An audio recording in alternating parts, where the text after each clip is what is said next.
Los incendios forestales son uno de los grandes peligros que se producen en la comunidad aragonesa. Para concienciar a grandes y sobre todo a pequeños sobre sus riesgos y consecuencias, se ha organizado un concurso de dibujo y fotografía. Unos 550 alumnos aragoneses han participado con sus pinturas y 60 adultos con sus instantáneas.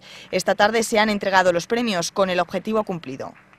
Sin duda alguna yo creo que el gran mensaje o la gran idea con la cual entendemos que nuestros jóvenes se han quedado es que sin duda alguna un incendio forestal tiene graves y serias repercusiones en lo que es nuestro patrimonio natural, y entendiendo un concepto amplio de lo que es patrimonio natural, porque sin duda alguna pues hablamos de lo que es la flora, hablamos de lo que es la fauna y sobre todo hablamos de que el patrimonio natural es un espacio donde convivimos.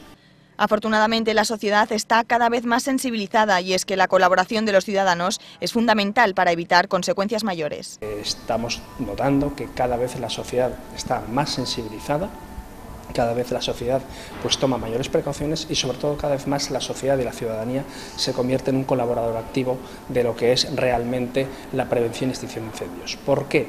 Pues en primer lugar porque tenemos ya datos indicadores que más del 57% de los avisos de incendios forestales vienen de lo que es avisos de la ciudadanía, de los vecinos de los municipios, de los ciudadanos de la sociedad en su conjunto.